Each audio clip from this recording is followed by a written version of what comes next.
there was times when I would say, phone will ring tomorrow, like things will get better tomorrow. There'll be a case that comes in tomorrow. There were so many things to fix and to change that like kind of anything we did brought us to that next level. All crisis on the other side, there's opportunity. If I'm going to, continue down this path, which there is no other option but to continue going to get to the place that I want to, right? We're fortunate enough where we can actually choose the hard part. And I think a lot of people don't respect that. The easy choice is hard life. Hard choice is easy life.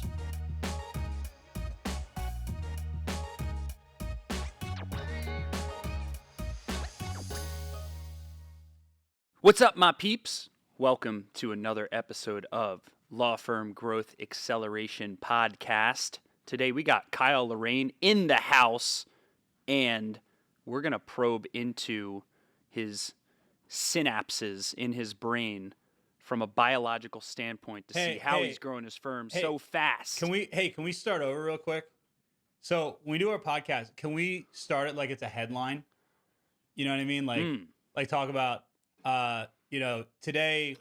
Actually, let me do the intro and I'll show you kind of what I'm talking about so that it's more like. Okay, but wait. This podcast is about complete transparency, so yeah. I think we shouldn't cut this out at all. I think what everyone's witnessing right now is Andy's marketing brilliance. So now Andy's going to now do a headline. So go ahead. All right. So just the why behind what I'm doing. People are scrolling through, and in the first 3 seconds, if we don't hook them and get them interested in what we're going to be talking about, then they're going to go on to something else, right? And that's not just for this podcast. That's a lesson for anyone who does anything that they're trying to get attention, whether you're a law firm creating an ad or a company trying to do a podcast, right? So let's do the new law firm. Let's do the new Kyle Loraine intro, and I'll do it. And then in the future, we can kind of map these out a little bit, right? All right. So welcome to the Law Firm Growth Acceleration Podcast. Today, we are going to be talking to somebody who went from sitting down, looking for a job, about to basically shut his law firm down and go work for somebody else, to 2 months later, now he sent me a text message. He's in the backyard playing with his dog while his staff is signing up cases and they're doing $100,000 months, and working for somebody else is not even close to the top of his mind anymore. In this podcast, we're going to talk to Kyle Loraine, and he's going to tell you exactly how he went from looking for a job to now looking to expand his law firm to different markets. How was that? That was pretty. Looks that was a little. Looks like right? Yeah. Well, it was just it's. I mean, I think an in indication. I think it's a sign that I'm low testosterone and you're high testosterone. That's true. But let's talk to Kyle, who's also high testosterone, because that actually is a real story. And Kyle, Yeah. So Kyle, can you take us back to that a little bit and just kind of, go back to go back. Let's Tarantino this thing. We told you the end. Now let's go back to the beginning and tell us where, kind of what the situation for your law firm was then and where you are now. And then I want to talk to you, and I'm sure Bill has a million questions as well, about what are the things that you did that took you from almost like desperation to now where you're you've got this really successful business, this really successful law firm. Sure. And if it's okay, I know you guys don't have unlimited time, but I thought about this a lot, and I think the story maybe starts a little bit further back. So whenever I was in law school, I had a relative that was my great uncle. It was my grandfather's half brother, and he had a firm at the Lake of the Ozarks. And I never even met him when I was a kid, but basically all my family members, all the males, it was hey, if you go to law school, you can take over this law firm, right? And you can inherit this book of business, whatever that means, right? Because he did personal injury and a bunch of other things. And I actually worked for him for a little while, and we kind of decided to go our separate ways because, oddly enough, I couldn't get him to get behind the idea of investing in marketing or anything like that. So even from a young age where I didn't know anything, I recognized the importance of, once this guy retires, there's going to be nothing left. But one of the things he told me that I did listen to was to take every type of case that you can. Don't specialize. Basically, take whatever comes to the door, which is awful advice because you're running in 1,000 different directions. So, fast forward a few years, I'm doing my own thing. And in the beginning, I did take whatever came in the door. I'm a pretty likable guy, so it was easy to, meet other attorneys or when clients would come in and, you just sort of build a network that way. But what I found is that, all these cases that I really wanted, which were criminal cases, it just seemed like there was certain people in my market that always got those, right? They were always in court with the drug trafficking case or whatever. And I would just think, I just need to put some time in. Like I need my 20 years and then I'll get the referral base. So, I guess to answer your question, that place of desperation came from having no game plan, right? So like I was telling my wife last night, there was times when I would say, phone will ring tomorrow, like things will get better tomorrow. There'll be a case that comes in tomorrow. That was kind of my plan, right? Because we had like these haphazard marketing companies that were, maybe doing a solid campaign one month and we didn't kind of know what they were doing the next month. And we were spending like, like Bill would say, we're spending like wimps. Like we were spending $1,000 or $2,000 a month on marketing. We just raised our Google budget to 15,000, which is triple what we were doing before. So now like every day, we have what we were spending before coming out of the bank account every single day now. Mhm. So it I guess I'm not really answering your question, but my point is that just sort of having no plan, having a bunch of junk cases, and then not having any hope for the future. That's what led me to think maybe I should just go work somewhere, or maybe I shouldn't, continue down this path. Yeah, for sure. It's funny, you say you went to law school with a lot of dreams and hopes to take over this law firm, and I've talked to so many lawyers that it's like that. They go into law school with the expectation they're kind of looking the other side, and they have this thought about what it's going to be like to be a lawyer. And we actually even talk Mhm. about that in our book about how there's a part where in our book in like the introduction where we say like, you expected as a lawyer, most lawyers have this vision in their head where they kick open the courthouse doors and there's the bank of microphones and the reporters there, and they're going to talk about the giant case that they or the massive injustice that they just righted, the massive wrong they just righted. And a lot of lawyers don't realize that they get out of law school and they don't know how to get clients, and they don't know, and they do what you're describing, which I call door law, which means you take everything that walks in the door. What do you do now? What's your practice area? I don't think we talked about that. So right now we only take criminal cases. We take personal injury cases as well, but a lot of times we'll just refer those out. Eventually, and one of my shorter term plans is to buy a personal injury firm, to sort of build that side. But right now we just do criminal. So and we do sort of every type of criminal. We do sex cases, child sex cases, drug trafficking, murder, whatever. Gotcha. Yeah, it's super super interesting. And actually, I'm sure Bill has a lot of opinions about buying firms instead of building firms as well. So that's one of the cool things about buying a firm is that somebody once told me never build it if you can buy it, and that's something that a lot of attorneys try to do. They'll maybe try to add a practice area, and that's something where it's like maybe that's a good idea, maybe that's not a good idea. But if you compare buying a law, like let's say you want to get into personal injury, you got two options. You can basically get into personal injury, learn how to do personal injury, hire a personal injury attorney, start doing marketing for personal injury, start trying to get reviews and clients, or just go buy something that is from a law firm owner who already has a personal injury firm and doesn't want to be in it anymore, because most people run their law firms like a job, not a business. So they want to get out, and you can buy it from them, and now you've got the entire infrastructure in place. And usually, it's going to be cheaper to do that than it is to go through all those years of learning and building and all the trial and error and all that type of stuff. So it's super super interesting. And that's actually a strategy I think a lot of lawyers don't do enough. Do we have clients that have done that, Bill? How many clients do we have that have done that? Um, we have dozens of clients that have acquired firms. Most times it's through creative financing. It's owner financing combined with earnouts. It's not often that we advise you know taking out a loan to spend millions of dollars to buy a law firm. There's plenty of creative arrangements. I firmly believe we have a retirement crisis right now in the legal industry. There are way too many law firm owners getting to the end of the road in terms of age and at the end of their road of being able to run a business, and that all crisis on the other side there's opportunity. So there are plenty of extremely talented practitioners who have built up a reputation, maybe have one or two lawyers working for them that are super skilled in that practice area. I think it's a big opportunity. Kyle, I want to ask you about, and I've asked this question other times on interviews I've done, um, and typically it's a mixed response I get to this question, and it's about whether there was a light switch moment, where it felt like you turned on the light switch and there was pre light switch moment and post light switch moment, where it's like everything was dark before the light was turned on, and then everything was bright after it was turned on. And for me, the light switch moment for me in my life was when I joined yellowpages.com. It's a clear pre YP, it was called, and post YP for me. It was my entire life prior to that was not ideal. Especially coming out of my family's bankruptcy and both my parents almost attempting suicide.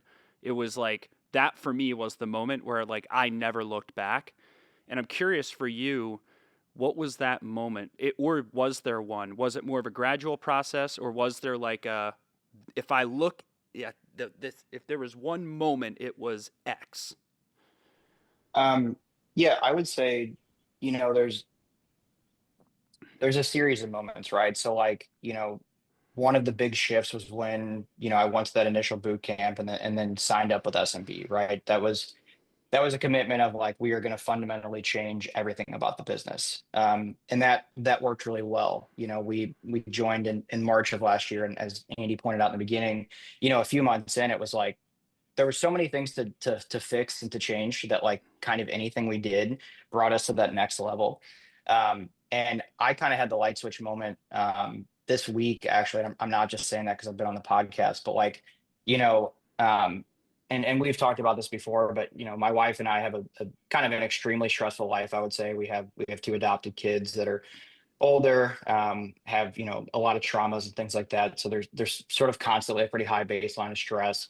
And then my wife has some health conditions and stuff too, and everybody's got their stuff. But you know, basically, I kind of realized this week that if I'm going to, continue down this path, which there is no other option but to continue going and to get to the place that I want to, right? And that is having the ability to, spend the winters somewhere else because it's extremely cold here, stuff like that. If I'm going to get to that point, then like I have to change who I am as a person. That was the light switch for me, that like I have to, no matter what happens in my, like this morning I took a cold shower. We have a gas leak at our house, so like we haven't had any heat for like the last 2 days. I took a freezing cold shower. It's been like one thing after another with this house, with plumbing and all these sort of things, as we talked about.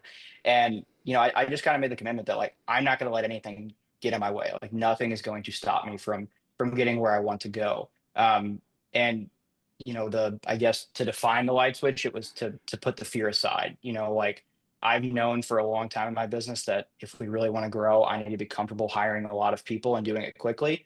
And I've been dragging my feet on that. So that was Mm. kind of an epiphany for me this week, that if I want to get to the next level, I got to put that fear aside and do whatever it is, whether that's raise the marketing budget, hire more people, or go after the attorneys that I didn't think we'd be able to hire for whatever reason, because they work somewhere else or that kind of thing. It's been a fundamental shift in mindset the last few weeks, and this week especially.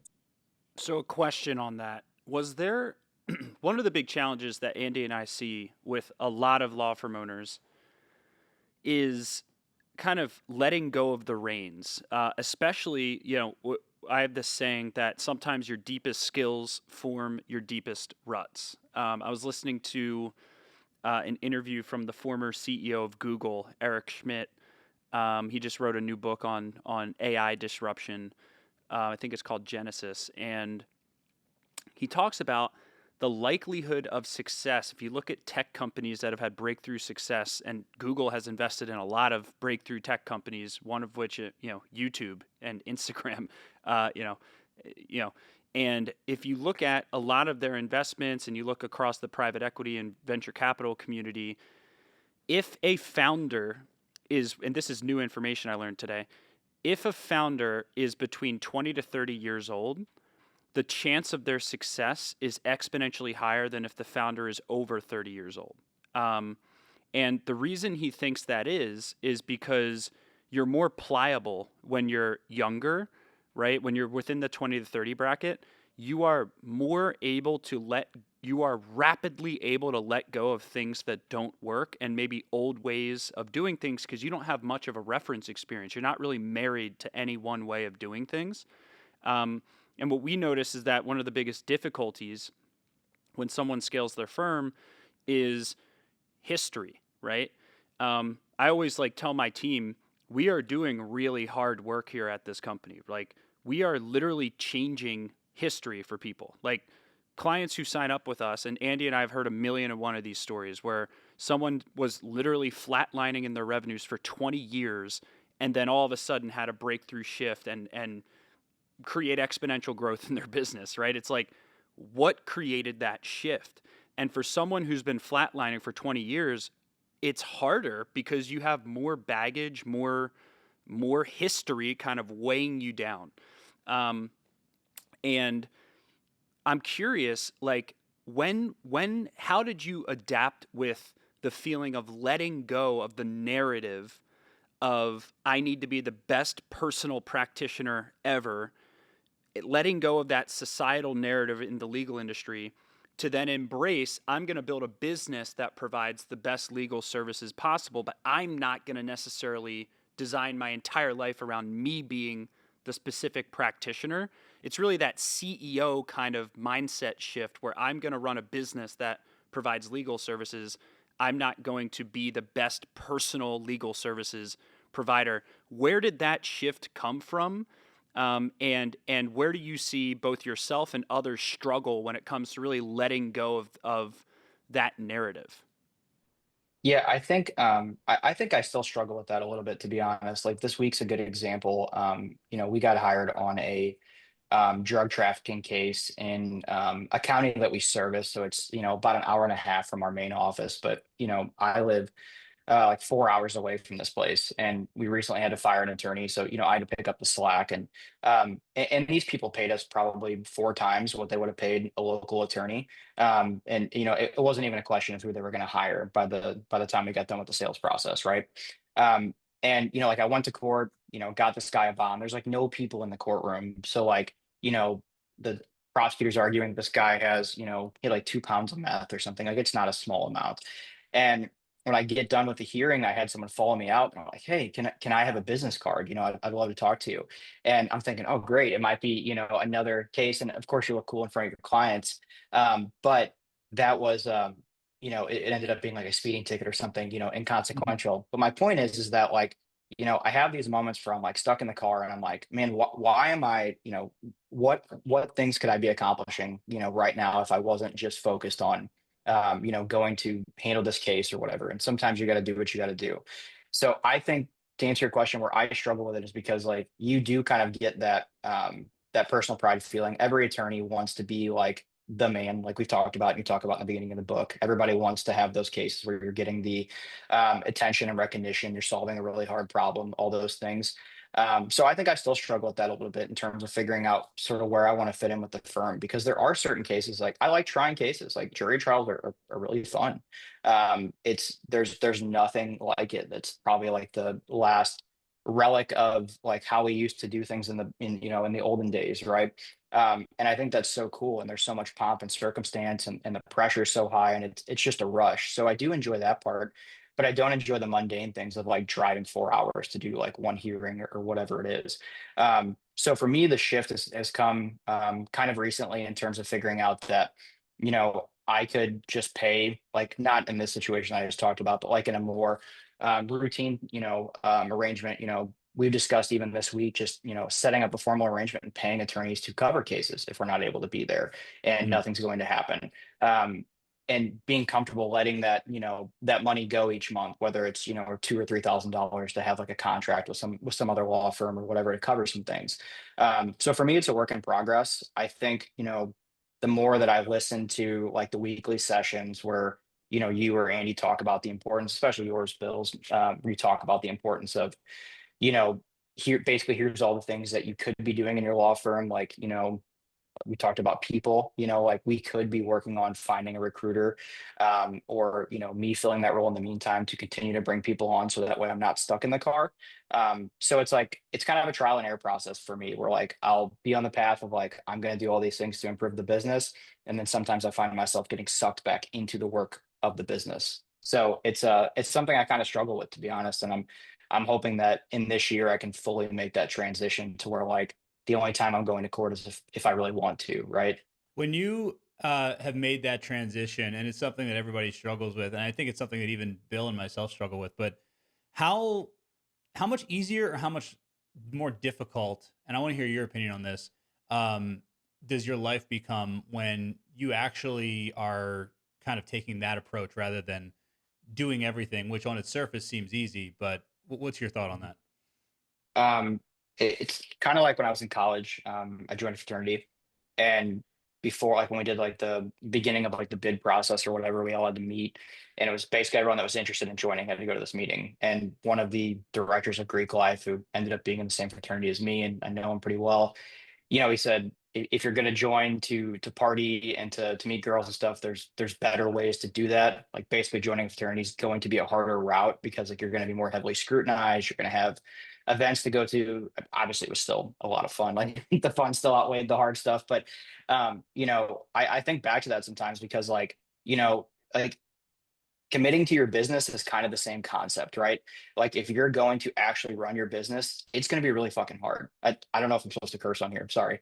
But it's going to be really hard. And you're going to have to, you're going to have to like think about every decision you make in terms of like if you hire a new person, it can't just be like a wing it feeling. Like what is that person going to do? Are they generating revenue or are they taking revenue? Just like as an example. So I think in a way the satisfaction you get at the end of the day when you're actually doing, you're putting in everything that you can to bring your business to a better spot and you're driving towards something, even if you had to work 16 hours, I feel better at the end of that day than working 8 hours and like solving client problems, putting out fires and feeling like I'm getting nothing done. So I do think even though it's harder, you do have I have at least have a massive sense of personal satisfaction and you get a lot of hope that things will continue to improve and that you'll get to a destination as opposed to like Bill said, the retirement crisis where you just are hoping you die at your desk. So I do think it's huge. I mean, it's harder, but I think in a lot of ways it makes you feel so much better. Yeah, I always say that everything is hard, right? So like running a law firm, growing a law firm, running any business. I mean, not just exclusive to a law firm, but employing people, being responsible for other people's mortgage payments and the livelihoods. And on top of that, you've got all your responsibilities to all your cases and your clients. It's really hard. But at the same time, it's also really hard to wonder where is my next client coming from and how am I going to pay these bills and how am I going to pay these employees? And oh crap, now I got to fire two employees. That's pretty hard too. You know what I mean? So I think that Mhm. everybody gets to pick their hard. Um, but I think the hard that you're describing has an end goal, has an end result to it that is actually pretty beneficial. Like Bill and I, we were just talking, and we've been talking about taxes a lot recently, and um, we have to pay a giant tax bill this year, right?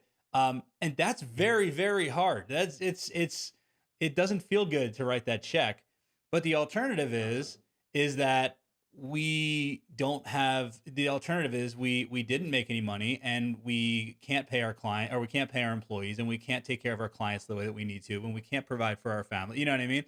It's like working out. I hate working out. I would rather sit around eating a meat lover's pizza and not exercising, which would be really easy now, but I also know that in, 5 years, 10 years, maybe 3 years, that's going to catch up and type 2 diabetes is going to be very hard. It's going to be very difficult not being able to move. It's going to be very hard being in pain all the time. You know what I mean? So it's like, I think one of the luxuries that we all have that people take for granted is that for the most of us, we get to choose our hard and Mhm. everything's hard. There's no easy, I mean, unless maybe you're like, the king of England or something, which is probably hard hard also. But like, there's nobody just gets everything given to them, even health and things like that. So it's like we're fortunate enough where we can actually choose the hard part, and I think a lot of people don't respect that.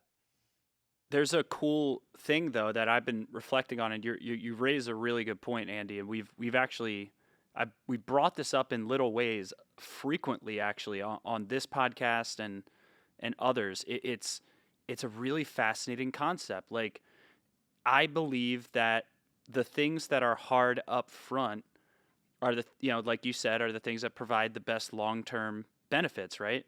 But at some point, if it's still hard to do, then there's something wrong, right?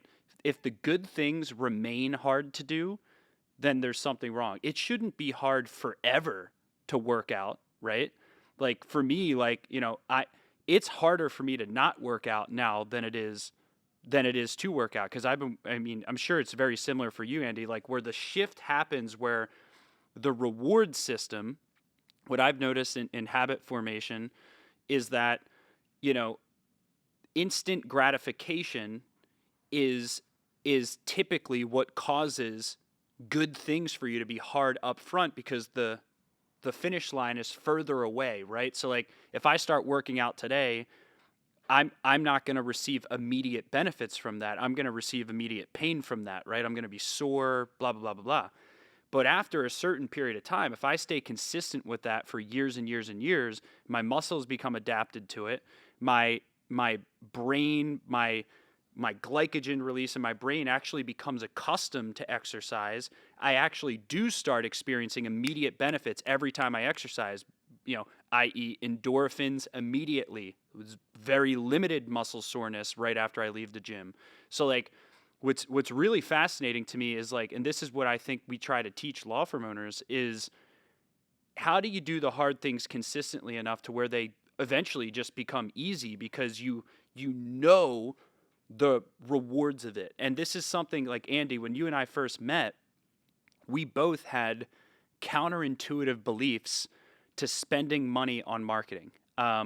If you were to talk to most other entrepreneurs at our size, when you and I ran into each other and met each other, we both we were spending, if based on our revenues, which weren't a lot at the time, a lot of money on ads. And So the some first would time I say talked an to Andy, irresponsible amount of money on ads. yeah, like he was like, Andy was spending more than me when I met him. It was like something like 60,000 a month on Facebook ads, and I was just like, I couldn't even fathom it. But I realized that Andy realized if he wanted to have an impact on the market, he had to get his message out to more people. And now it's like our biggest problem, as I've said previously, is, and you and I discussed yesterday, Andy, is like underspend. Is actually, it's harder to underspend on our sales and marketing. It actually is harder to do that, and it's worse for the company if we spend less than we should spend on our sales and marketing. It is actually more pain to do that, and we've consistently experienced that time and time and time again, that now it's actually easier to just spend more and consistently every single month, find ways to invest more in sales and marketing. And I'm curious, Kyle, like on Andy's point on that, what are your thoughts of some of the hard things that have become easier?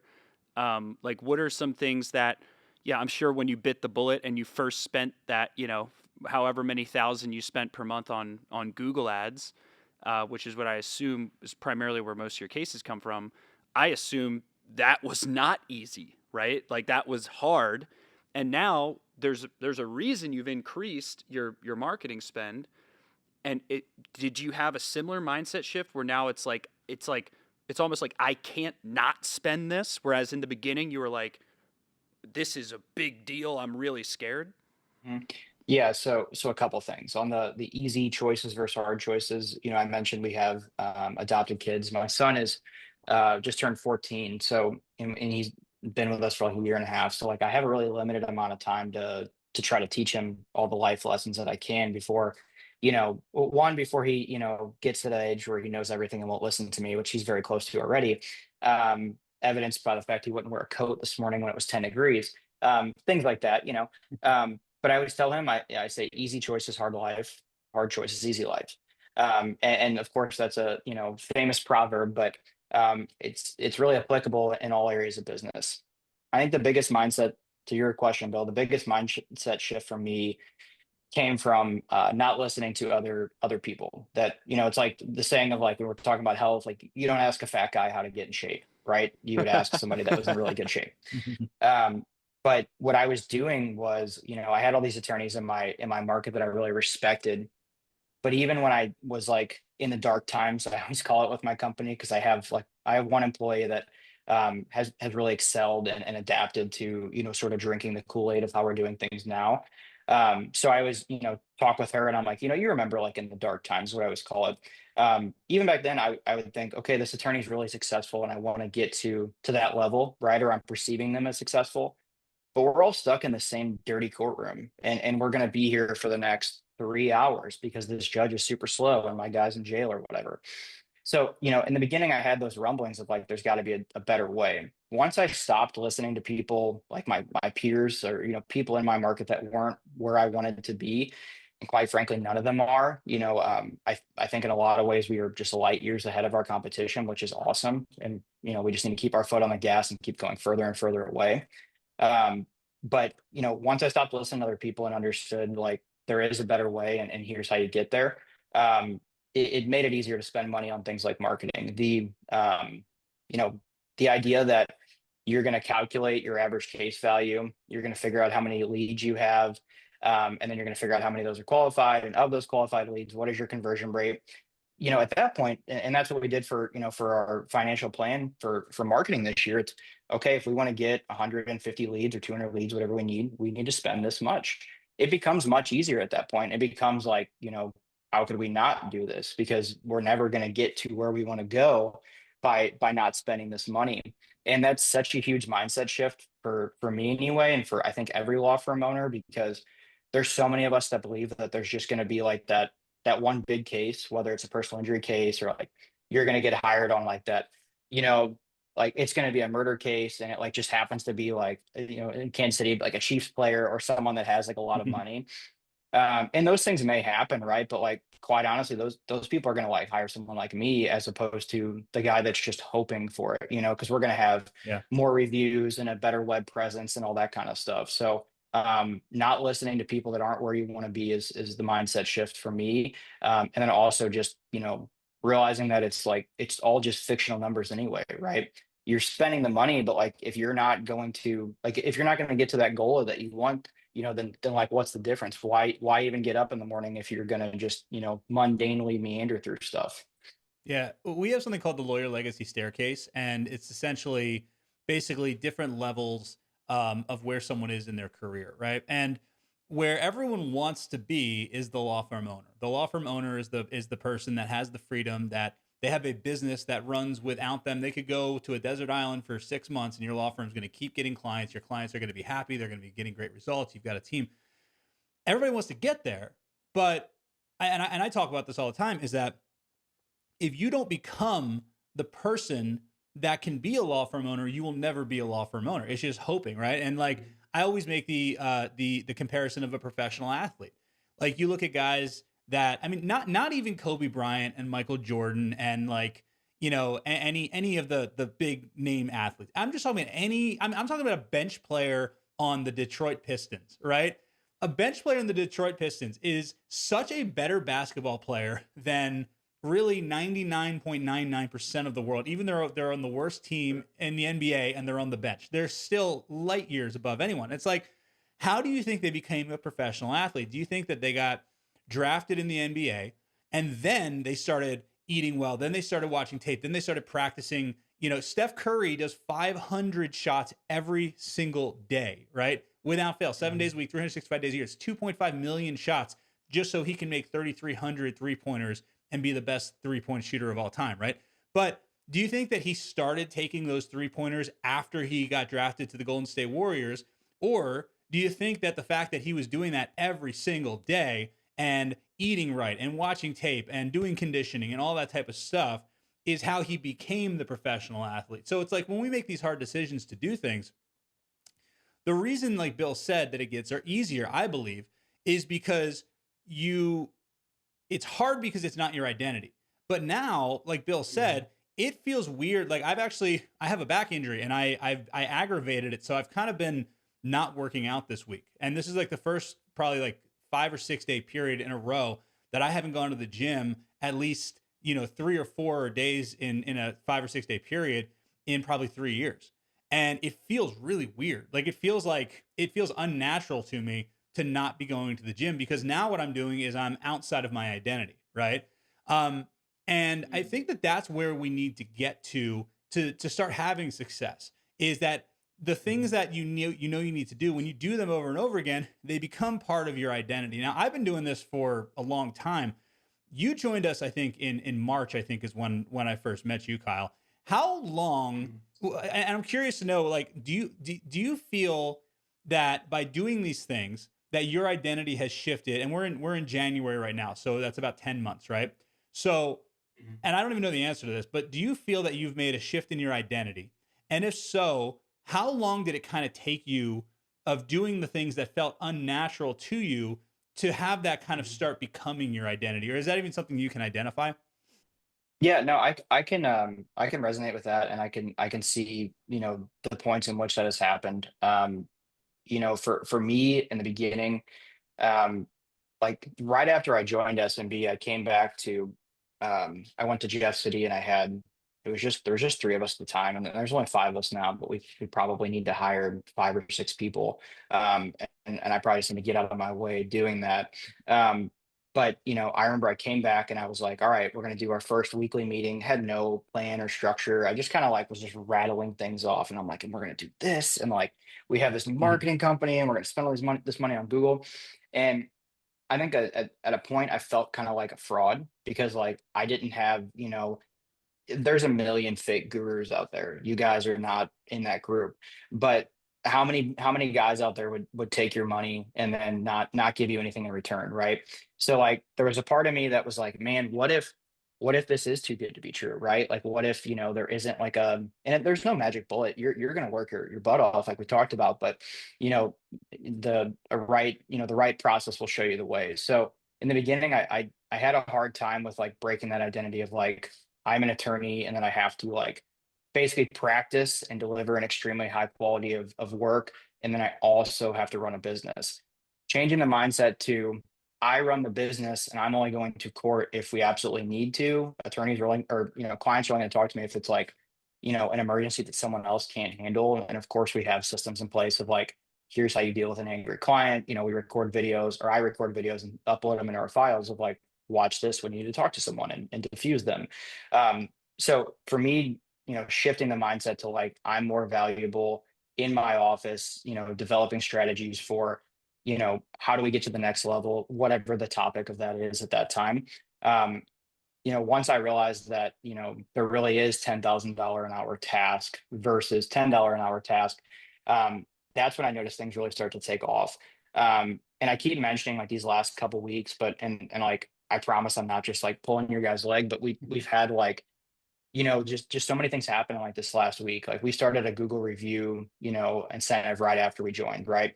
And our goals to like 200, 200, 200, because you always quote that statistic that once you get to 200, there's like a 44% increase in business on average, right? Mhm. And we had like 125 reviews, and I gave our team from December 2nd to February 2nd. I said whoever gets the most reviews during this time, we have a leaderboard and metrics for what a good review is. I'm like, so you'll get bonus for each review you get, but whoever gets the most, and once we get to 200 and that bonus is eligible, somebody's going to get a free week off. And the beginning of the week we were at like 150, and I was like, man, I don't think we're going to get it. You got 46 Google reviews yesterday, in one In day, one day? in one Wow. day. And it's a product of like there's just like this frenzy where like it's no longer just me like, hey guys, get the reviews. It's like the Mhm. team is taking accountability and putting these things in a place of like, it's our policy, you're going to ask someone for a review each day, and you're going to streak it. So I think like, there's been a lot of light bulbs that have gone off just recently of like, oh my God, like now that we kind of have the training wheels off, it's like how far can we go? It's like once you learn to ride a Mhm. bike and you realize you can leave your neighborhood, it's like a very Yeah. empowering feeling. So yeah, that's where the shift happened for me is realizing that like we're gonna, it's gonna be light years faster for me to be able to focus on the business instead of constantly just practicing. You know what's funny is that you say like you've had, you keep talking about these last couple weeks. I would say that that's not going to change. It's always going to be, especially when you're growing quickly. Because I would say, like, if you were to ask Bill or myself at any given moment, like, what's the most exciting thing that you've discovered about your business over the last couple weeks? And any point over the last couple of years since we've partnered, I would say we probably have an answer to that, right? Where like, because like we made a discovery yesterday. Bill and I were having a meeting. We made a discovery about where we're spending money, right? In different buckets, like 42% is going here and 17% is going here. But when we were successful, this bucket, which is 17% right now, was actually 37%. So why did we shift, right? And that's like a big insight that looking at that, we're like, holy crap, why didn't we realize that?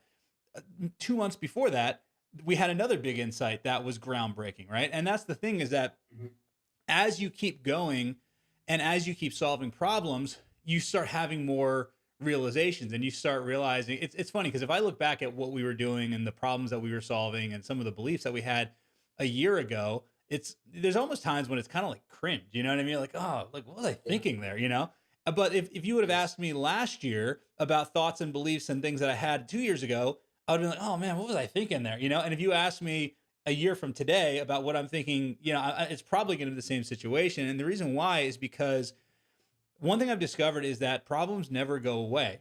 You just graduate to new problems, and every solution to a problem creates more problems. And one of my first mentors that I ever had is a guy named Dan Henry. And I was complaining. One of my favorite things to do with my coach is complain about things that are bothering me. It's like it's part therapy session. And he's like, look, being an entrepreneur and being a business owner is about one thing and one thing only: solving problems. That's all you're doing every single day is you're just solving problems, right? But the cool thing is, and this is what really resonated, he's like, the cool thing is that you solve enough problems and you get to be a millionaire, right? And that always resonated with me because it's true. Like that's all we do is solve problems. And it's just the difference is the problems that we have today are way different than the problems that we had last year. And the problems last year were the different problems, I mean, there's no business in the world. Amazon, Apple, they have problems still. They have way different problems than we do, but they still have problems. There's no business that's just running on autopilot. And I think that's a myth that a lot of entrepreneurs don't understand, is that there's never going to be a situation where there's no problems. It's actually the problems get bigger and more consequential. But as you grow as a person, as you grow in an identity, that's when you're prepared to handle these problems. Like the problems you're dealing with right now, you probably could not have dealt with those problems a year ago. Problems that Bill and I are dealing with right now, we weren't prepared to deal with these problems a year ago, 2 years ago, things like that. So it's like every solution leads to a problem, but it also prepares you to solve the next problem. And I think that's a really cool thing. This is why, to me, if you are always encountering problems, that is not necessarily in and of itself an indication of success. Why? Because if you're experiencing the same problems that you experienced last year, and you're experiencing those same problems this year, that's a sign that A, you haven't solved those problems, or B, you're not committing to something bigger, in my viewpoint. So like, it's not just the having of problems. It's the same thing that Andy said. It's the velocity of new problems.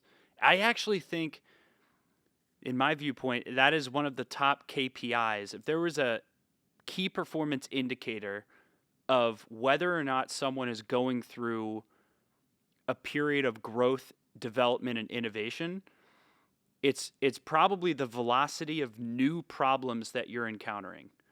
And as soon as that velocity goes down, it's a sign that you've become complacent, right? And it's a sign that you're not committing to something bigger. I remember when I hired my first full-time salesperson, his name was Dave, and that presented a whole new slew of problems. First of all, my close rate went from me doing it, 44% of closes, and all of our leads at that point primarily came from Google ads marketing to lawyers, right? and I was closing 44% of every lead that came in from Google.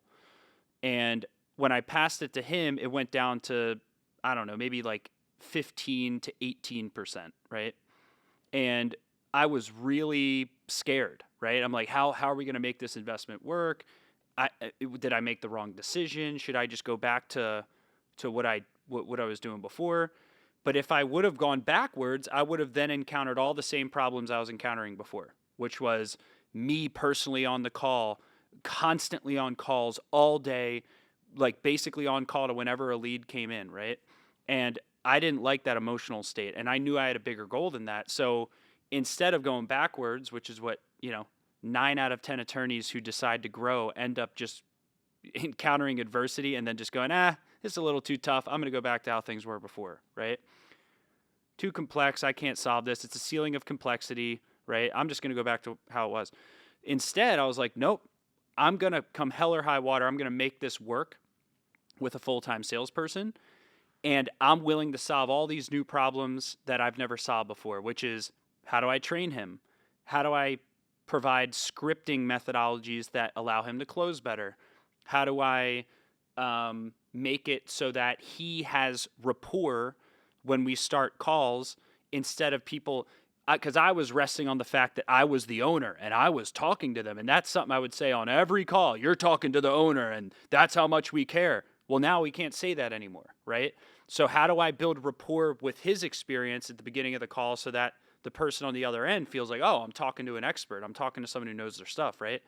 And these are all brand new problems. And it's humbling to encounter a world of problems you haven't solved before. And it's ego. This is why, like, you got to have a short memory if you want to be a great entrepreneur. You've got to be able to forget all the mistakes you made in the past. You've got to be able to forget your skills and all these things you're so talented at, because that's your safe place. Like, yeah, and an attorney with experience can solve a complex case problem, right?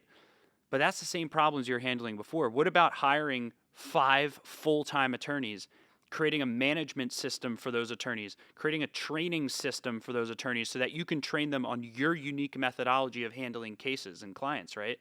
That's a different problem.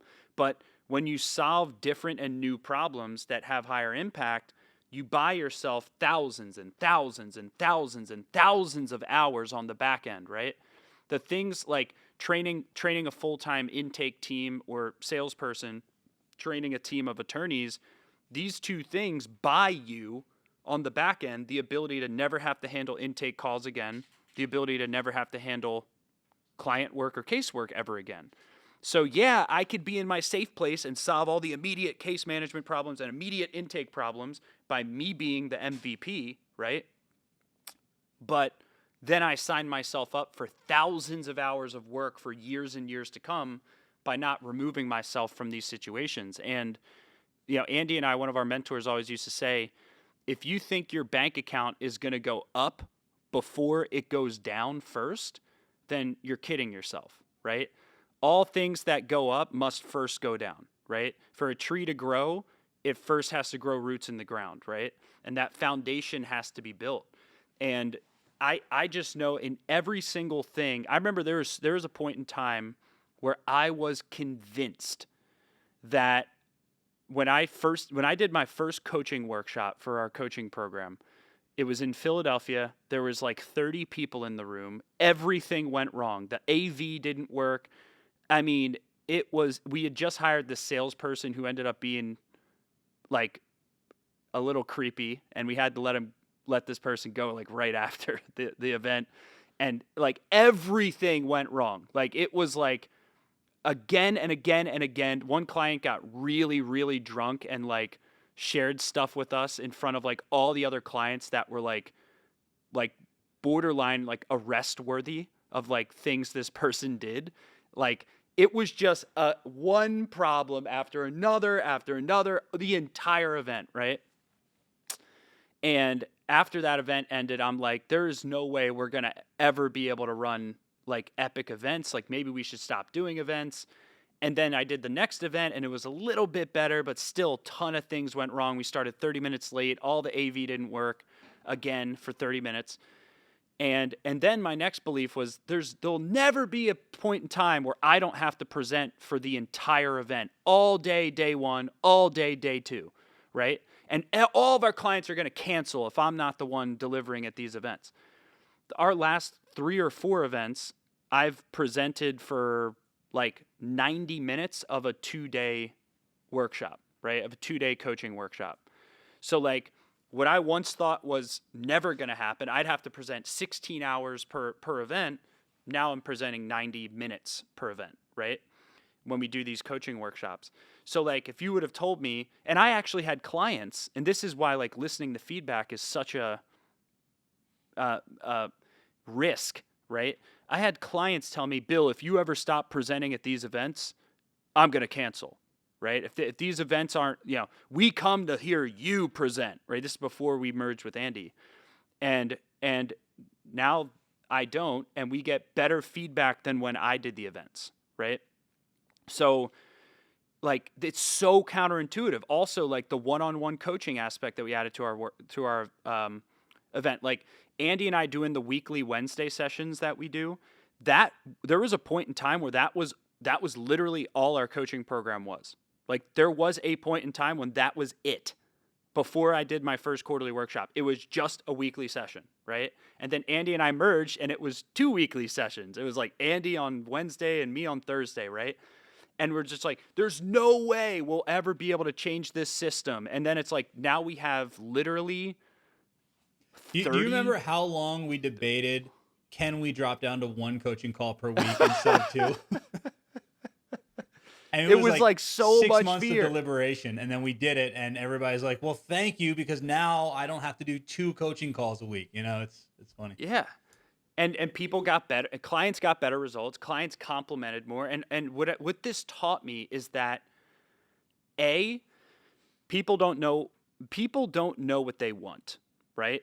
Listen to like when you are innovating based on customer feedback and market feedback, because that's really how business innovation happens. Is market feedback is responses of the marketplace to your marketing, right? Market feedback. How do you listen to market feedback? And then separately is client feedback, right? How do you listen to and take feedback from clients who are actively working with you? And within these 2 prongs, you have marketing innovation, and then you have delivery or client work innovation, right? So you can deliver a world-class client service. How do you listen to clients? Well, you listen to things that actually statistically have an impact on their ability to get the best possible results from your product or service, right? So like example is like we had clients who literally said, if you guys, we had some clients who said, if you go from 2 calls a week to 1 call a week, I'm going to cancel, right? But then we had hundreds of clients who were only attending an average of 0.5 calls per week. So what do I listen to? One client who said they're going to cancel if we go from 2 calls a week to 1 call a week, which by the way, that client didn't cancel. They're still with us today, okay? Or do I listen to the hundreds of objective data pieces on consumer behavior that showed that the average client was only consuming a half call per week? What do I listen to, right? And this is where like, the same thing happens like doing focus groups in your marketing. Oh my God, you will learn so much about how you are actually presenting yourself in your marketing just by taking a couple clients that signed up with you and asking them, like, how did you experience our brand? What did you feel like the Kyle Loraine law firm felt like in your marketing? Like, why did you decide to hire us? What was the pinnacle thing that caused you to hire this firm? So I think it's just, all of this comes down to, are you solving new problems? And oftentimes what Andy and I are, I think, communicating in some ways here is the areas in which you have the most fear will often be areas where clients don't give a crap. Like they don't care that you're scared of giving up legal work to someone else. They're not thinking about this crap. You are, right? And all the time you spend worrying about it is time that I believe, looking back, was time we were depriving clients of value, right? So shame on me for not overcoming my fears quicker. So what are your thoughts on this? I'm sure you have some thoughts. Sure, plenty. I think a good example of this, so like, is letting go of the fear and listening to the market has come in our sales. So Yeah. I Yeah. read a book by Alex Ramosi last year. It was called $100 Million Offers. Great book if you guys haven't read it. And basically, he talks about how, and I'm sure you two know this. I'm still learning all these things, but he basically talks about how there's no strategic advantage to being the second most expensive in any marketplace, right? Mm. Your price should be so high that whenever someone encounters you and they talk to your competition, they're like, yeah, sure, we'll charge $5,000. Then they talk to us and we say we'll charge 15. That price is so much higher that it's not even in the same ballpark. So it makes the potential client wonder. And we explain it to, we need enough gas in the tank in order to actually fight for you. We might have to do some depositions. I might need to hire an investigator. You told me you want this to go away, right? Well, this is what it's going to take. I can refer you to a bunch of other people that will, take $2,000 down, or might do the whole case for 3 grand, but they're probably just going to plead you out. And I don't think that's what you want. So for us, making that shift of like, if we're really going to try to get these high quality cases and we're going to have profitability in our cases, we have to raise our prices. The second part of that was, you raise your prices and then, you might get some people that bite. And then all of a sudden, like the new problem we had was like, we were taking down payments of, 2 or 3 grand or something like that. And for a little while that worked, but then you have this giant accounts receivable. So then you have the new problem where you have to create a system to, you have to make sure you're tracking that and collecting and all those things. So it becomes a new problem. And then most recently, after increasing marketing, or increasing our budget, we had a bunch of new leads, but we just weren't converting. Our typical conversion rates are around 30%. We do have a full-time, VP of business development or salesperson. And her and I will collaborate on stuff. And now it's to the point where, and I never thought I'd even get here, especially not this fast, where I'm just saying, I'm giving advice and I'm like, we're not going to offer payment plans anymore. And she was like, why? And I was like, because if we're offering, it's $2,000 to get us on the case, and then you can make payments. I'm like, that's like buying a car. It's not real money. So then we're no different from all the other law firms they're going to call that are going to charge $2,000 or $3,000. I'm like, if it's going to be 20 grand, they need to write us a check for $20,000. And she was like, I don't know. I don't know how that'll work. I'm like, let's try it. The worst that happens is we end up right where we are. So we had to let go of that fear of knowing that there might be 15 calls that come in and they might say, you're crazy. I'm not going to pay that much. But the exact opposite happened, right? It was like a light switch. Like immediately people started, they find the money to pay you, even when, they're like, oh, I don't have much money. And they start the call like that. They'll end up paying you $10,000 the next day or at the end of the call. So I think, that was a big shift for us in terms of letting go of that fear and delegating that, responsibility, and then also listening to the market, right? Because if people are hiring us at that premium, then that means that they're valuing our services enough, and we convey that value enough to get them over the line. And quite honestly, we hear that all the time. I talked to somebody yesterday, and our price was way higher than the competition, and I'll just candidly tell them like, sir, I can refer you to other firms that are going to be cheaper than us. I can say that without a doubt. There's probably 3 or 4 more. You might have talked to some of them. I'm like, but I don't think they're going to deliver the same result. It's not even going to be in the same universe. You're kind of getting a completely different product with us than you would be with these other firms. And they're always like, man, I'm so glad you said that, because I talked to so and so, and they said that there was nothing that can be done here. And I'm not doing anything unethical, because I'm like, just so we're clear, I can't make any guarantees either. But what I can guarantee you is that you're going to get highly trained attorneys that are actually going to do their job and are going to fight for you, and not attorneys that are so overwhelmed because they have 1,000 low value cases they can't do anything. So that's an example of listening to the market. As far as listening to clients and things that we can do better, Let me just say, if I was a criminal, that I would have bought from that. That was good. All right, go ahead. So listening to clients. All right. and then on the listening to clients piece, it used to be like each day I'd come home and I would tell my wife, "Oh my God, you're never going to believe what Miss Jones said, or Mr. Smith. I can't. This guy's such an asshole. Whatever the situation was." And I would always just internalize it and be like, I don't know why they're not happy. I did X, Y, and Z. We had that hearing. It's not my fault the judge didn't rule their way. Um, and just this week we had one of those situations where a client was extremely upset. Guy's really scared, confused, and we had a mix up, and I ended up appearing on video, and he thought someone else was going to be there in person. So from his perspective, like a pretty big difference, right? It ended up just being a nothing date. We were setting the case for trial or whatever. So we're just picking a date, basically. So in my mind, I'm like, what's a big deal? Somebody's there. But I was like, let me call him and see what's going on. And, now after having that conversation, like I laid out a whole, script like we talked about of how you deal with these things. So, the first thing we do is, we approach it with empathy. I understand that you're scared, you're upset. You remember when you hired us, we said we're going to do everything we can for you. That's part of it. Tell me what's going on. What about today? Where do we not meet your expectations? And if it's obvious, I'll point it out and say, I can see where the disconnect is here. Here's what we're going to do in the future to rectify this. We have a whole sort of process, right? So empathize, identify the problem, validate their emotions, and then offer a solution. And Dude, that's badass. yeah, and it works too. It works. People want to be listened to. And, criminal attorneys Huh. or, Huh. attorneys in general, like, or people, like, we're all scared. We're freaked out. Like, think like North Korea is going to like nuke us. Like, there's so much like anxiety that's just up here all the time for everybody.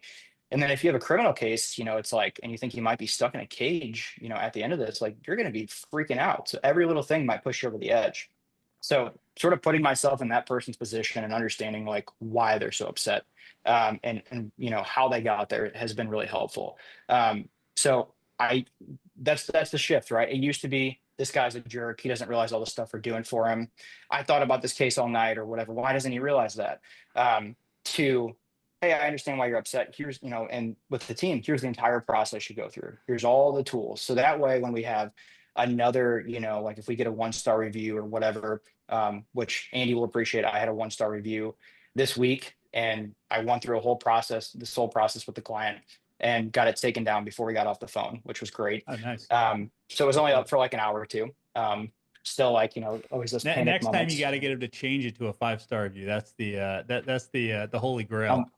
Sure, I'm working on that part, so I got like half of it. But it's a shift from just thinking that it's I mean it's an ego thing, like you talked about, Bill.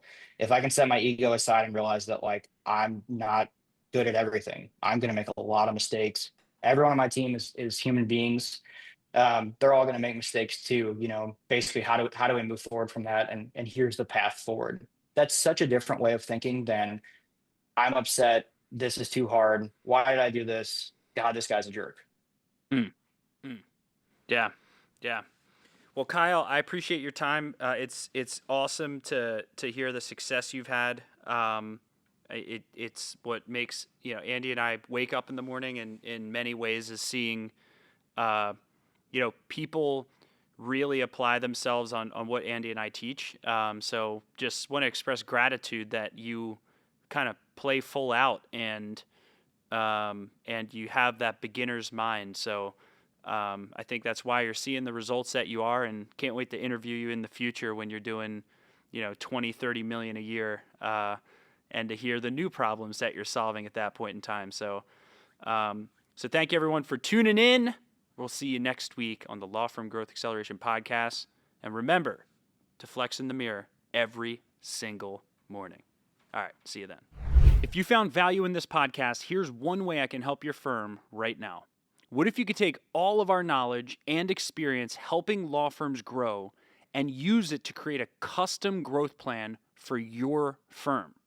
I want to give you something special.